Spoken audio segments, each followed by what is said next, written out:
Hi, I'm Ross Mayfield, investment strategist at Baird, and we are back for another weekly update with our friends at Strategas. Today, we are lucky enough to be joined by Managing Director and Senior Investment Strategist Ryan Grabinski. Ryan, how are you doing today?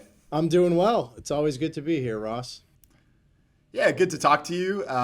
Timely. We were talking on a Thursday morning after a Fed meeting where we got a lot of info, a very interesting meeting in a lot of ways, but I kind of want to turn it over to you. What's your big takeaway, or how are you thinking about the Fed as we close the book on 2025 and head into 2026?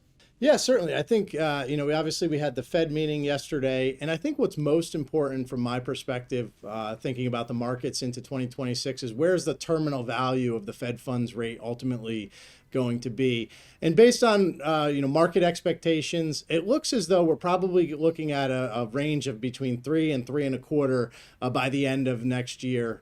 Overall, I think that's probably a pretty good level to be comfortable with. I think the bigger question that we're going to have to start to address is if we do see a reacceleration of growth in the first half of next year on the back of some of the fiscal stimulus, perhaps the tax refunds, and then of course the consumer spending wave that might be associated with the World Cup here domestically.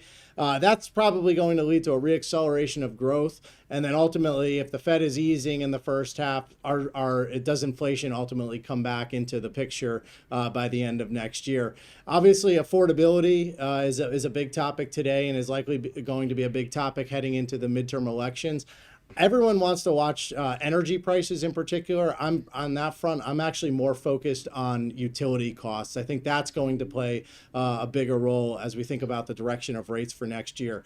If I am concerned about one thing, and when it comes to the rate landscape, I would say if the 10-year actually starts to get back above that 450 level, and I know we're a long way from there, that in the past has been more of a signal of a potential headwind for equity multiples in particular, and perhaps that's the level where we begin to see rates weigh on risk assets. But for now, from my perspective, it really feels as though we've been given the all clear at this point. Yeah, I think that's right, and I appreciate you calling out the long end of the curve. Some of the uh, long-term rates around the globe have started ticking higher. Japan, Canada. So the U.S. is kind of an outlier in a sense, but that could change in 2026, as you mentioned. So also thinking about 2026, we've heard a lot about, is this a bubble? Are we in a bubble? I think it's very hard to get to that conclusion if the fundamentals of the companies that underlie the stock market are so strong, right? We've had a really nice 2025. What are you looking at for earnings and profits in 2026? And do you think that they can keep pace with prices such that the market valuation doesn't get totally out of hand? Yeah, I would say first and foremost, just kind of level setting expectations. We've had 3 years of double digit gains in the S&P 500.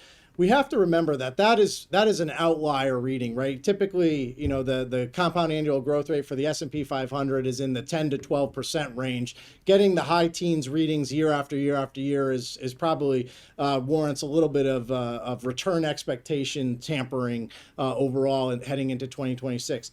I think based on where the fundamentals are today, if we're looking at about 13.5, 14% earnings growth next year, that's, suggests to me that it's really hard to get bearish as we head into 2026.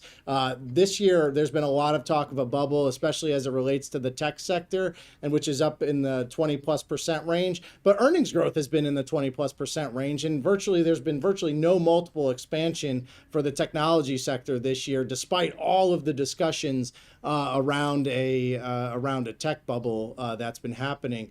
I think what we're ultimately going to see in 2026 is a broadening out of the fundamentals. If we can get healthcare to contribute to the earnings growth picture, even get the energy sector to contribute beyond just technology, that would lead to a pretty robust and a broadening out of the market. Right now, we've been thinking about where you want to add more exposure. We've been thinking more on the equally cap weighted side of things rather than the market cap weighted side of things, largely because we do have some concerns about the capex spending that's associated with the technology sector and the AI trade in particular.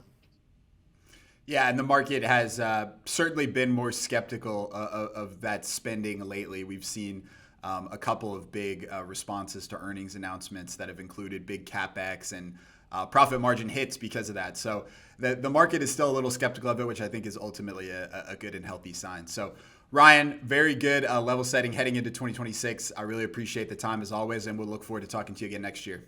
Thanks, Ross.